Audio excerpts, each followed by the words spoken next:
governor of the Bank of Ghana, Dr. Johnson Asiama, is engaging the media today as part of a New Year interaction to outline key monetary policy direction and also reflect on developments in the financial sector. He is also going to be sharing the bank's outlook for the year ahead. Let's head straight now to the headquarters of the Bank of Ghana. The governor there about to address the media. Of Ghana, ladies and gentlemen, good afternoon to you all, and let me begin by wishing you a happy new year. This annual engagement with the media has become an important tradition for the Bank of Ghana. It offers an opportunity not only to reflect on the year that has just ended, but also to situate our work within the broader national conversation.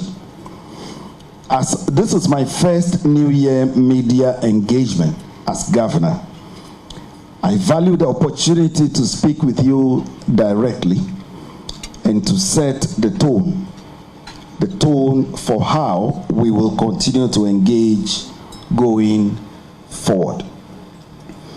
Now, let me be frank. The year 2025 was not an easy one. It required difficult judgments. It required careful sequencing of policy actions, and it required sustained discipline across institutions. 2025 was a year of adjustment for the economy, for markets, and for households. And indeed, there were many of these. We've had to pass some new laws. We have amended some. We had to introduce new guidelines for the markets. We have broadened the frontiers for financial intermediation, all within 1 year. So through it all, the media, that is yourselves, you've played an essential role in helping Ghanaians to understand what was happening and why certain difficult choices were being made and what those choices were intended to achieve. And for playing that role throughout last year, I say thank you. Now, on the role of the media in a period of adjustment, Dr. Zakaria has spoken at length on these, but permit me to just run through a few points. A free, independent, and responsible media is a cornerstone of democratic governance. In the context of a central bank, your role is particularly important. Monetary and financial policy decisions are often complex, and yes, they are complex. Their effects are often indirect, and their benefits are rarely immediate, what we call policy lags. The way these decisions are explained, the way they are contextualized, and the way they are reported can therefore influence expectations, it can influence confidence, and it can influence behavior across the economy. Scrutiny is not only legitimate, it is necessary. Constructive questioning strengthens institutions and it improves public understanding. At the same time, we all recognize that economic information carries weight.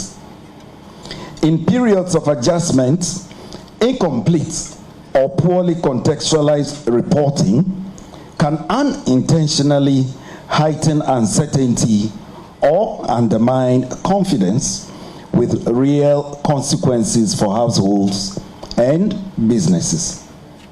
Our expectation as a central bank, therefore, is not compliance, but responsibility, i.e., accuracy, balance, and context. Our commitment, in return, is openness, engagement, and respect for your constitutional role. That balance, my friends, is essential. And it is essential to financial stability and to public trust. So now let me tell you a few things about how we think about policy at the Bank of Ghana. First, our decisions are data-driven and forward-looking. We do not respond to pressure. We do not respond to speculation, and we do not respond to sentiments. We respond to evidence. We respond to risks, and we respond to the medium-term outlook for price and financial stability. Second, we prioritize stability over speed. In rebuilding credibility and restoring order, quick fixes in many cases are rarely durable. Our focus has been on policies that can be sustained even when they are uncomfortable in the short term. Third, we operate an institution not as individuals. Central banking is collective. It is disciplined work, and decisions are taken through established frameworks, informed by analysis, debates, and yes, we do have lots of debates in-house, as well as professional judgment. These principles, colleagues, guided our actions in 2025, and these same principles will continue to guide us in this year, 2026. So what did 2025 represent? For the Bank of Ghana, 2025 was a year of restoration, restoring macroeconomic stability, rebuilding confidence in policy, and re-establishing order across key segments of the financial system. At the macroeconomic level, the bank's foremost priority was anchoring inflation expectations and restoring stability. Through disciplined monetary tightening, effective liquidity management, and clear policy communication, inflation declined steadily from 23.8% in December 2024 down to 5.4% by the end of December 2025, with underlying price pressures easing over the course of the year. These outcomes reflected consistency in policy execution and a deliberate focus on restoring credibility to the monetary policy framework. In the banking sector, we made solid progress in strengthening resilience and supervisory effectiveness.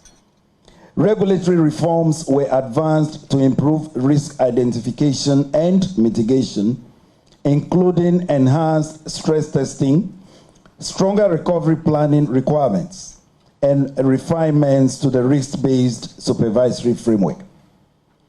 Engagement with regulatory institutions and collaboration with fellow regulators were also strengthened, reinforcing the foundations of a more stable and a more disciplined banking system.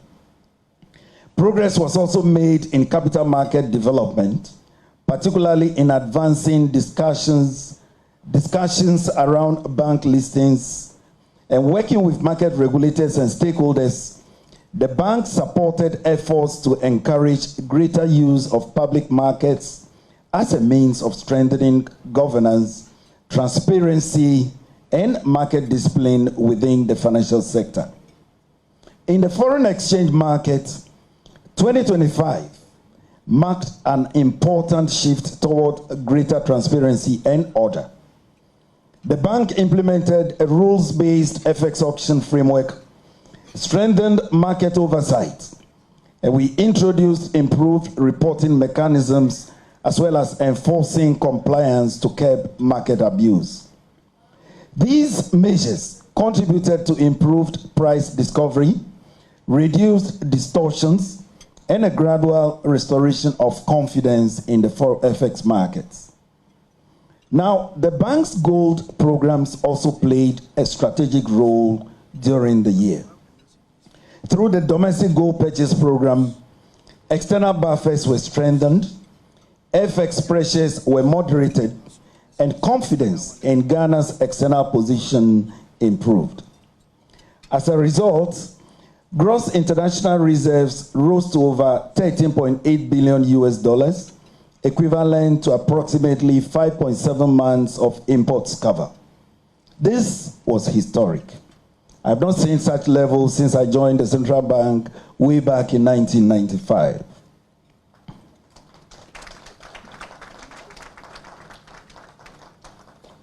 Now, while these programs involved costs, they delivered tangible stability benefits and should be understood as strategic interventions that were undertaken in support of macroeconomic and external resilience. On the legislative front, significant institutional reforms were secured. Parliament passed the Bank of Ghana Amendment Bill 2025, strengthening central bank independence, enhancing accountability, and reinforcing safeguards around central bank financing of government. And that piece of new legislation is an important one. If we had that in 2022, maybe, just maybe, we wouldn't have had haircuts. We would have been compelled probably to seek help from the IMF more timely. And today the results would have been different. And so with those amendments, we believe that we are better positioned going forward. These reforms represent an important step in aligning Ghana's central banking framework with international best practice. In payments and digital finance also, notable progress was recorded in strengthening infrastructure and system resilience. Through GIPS, GIPS, by the way, is one of our subsidiaries. Through GIPS, payment systems were modernized, instant payment capabilities expanded, and interoperability across platforms improved. Then the passage of the Virtual Asset Services Bill, which has now been passed into law, also marked an important milestone, laying the foundation for a regulated and orderly approach to emerging digital asset activities. So taken together, these efforts helped restore macroeconomic stability, improve coordination between monetary and fiscal authorities, and place the economy on a firmer footing. The gains were hard-won and achieved through discipline, restraint, and institutional effort. They carry with them a responsibility to protect stability, to act with humility, and to remain faithful to the public trust placed in the Bank of Ghana. So what is the direction of travel for 2026? Friends, with stability restored now, 2026 is about consolidation and discipline. The bank's focus this year is to embed the reforms of the past period into routine practice and ensure that stability translates into durable confidence, effective intermediation, and predictable markets. Monetary policy will remain measured and forward-looking, anchored on price stability and supported by clear signaling and consistent liquidity management. The objective is not to surprise markets, but to reinforce credibility through continuity. In the financial sector, supervisory attention will shift further toward prevention rather than cure. Greater emphasis will be placed on governance, on the quality of governance, capital and liquidity planning, and early risk identification, ensuring that vulnerabilities are addressed before they threaten stability. In the financial markets, the priority is consolidation in 2026. Recent reforms will be deepened to support orderly price discovery, disciplined market conduct, and improved confidence across the foreign exchange and money markets. In payments and digital finance, attention will focus on resilience and safeguards as usage continues to expand. Oversight will be strengthened to ensure consumer protection, sound governance, and system reliability, while innovation proceeds within clear regulatory boundaries. Finally, 2026 will mark a transition in how national strategic initiatives are anchored. Programs introduced during the period of adjustment, including those related to gold, will move toward more sustainable institutional and fiscal arrangements, ensuring shared responsibility and long-term viability. Across all areas, the emphasis this year is quality over quantity. Strong institutions, disciplined markets, and policies that endure. My friends, it is important to remember that behind every policy decision are real people. Real people, we are talking about households that are managing rising costs. We're talking about businesses that are navigating uncertainty. And we're talking about workers that are concerned about jobs and also concerned about their incomes. Therefore, trade-offs are unavoidable. And no decision is taken by us lightly. Our responsibility is to act in the long term public interest, even when the short-term choices are difficult. Trust in a central bank is built not by promises, but by consistency, by transparency, and by integrity over time. So how do we strengthen our partnership as we look ahead? My friends, as we look into 2026 and beyond, we are committed to deepening our collaboration with you, the media. We will expand our media training programs, and I'm sure you are aware of these, and we will introduce a dedicated forum for editors, for producers, for presenters, and the many behind-the-scenes professionals whose work shapes the news and content that we consume, even though they may not appear on the visible or audible stages alongside our regular press corps. In addition, we will launch an internal recognition initiative. We are calling it the Governance, Economic, and Financial Story of the Year. This is to encourage accurate and insightful reporting on economic matters and Bank of Ghana stories throughout the year. And this initiative aims to inspire creativity and innovation in storytelling across both print and digital platforms. I want to encourage all of you to take up this challenge, and may the best media house emerge victorious. The winning journalist, let me remind you, the winning journalist will be sponsored to attend the IMF World Bank meetings.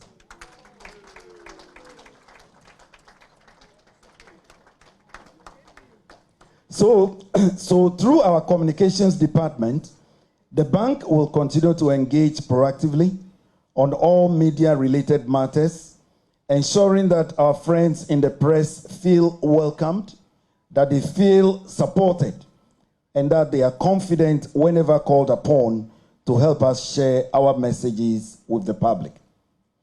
My friends, as we gather today, let us enjoy this occasion and create lasting memories together. I sincerely thank you for your partnership with the Bank of Ghana over the past year, and your steadfast dedication, and above all, your service to our great country. I eagerly look forward to building even stronger bonds with you in 2026 and beyond. Thank you for your attention. A round of applause for the governor, ladies and gentlemen.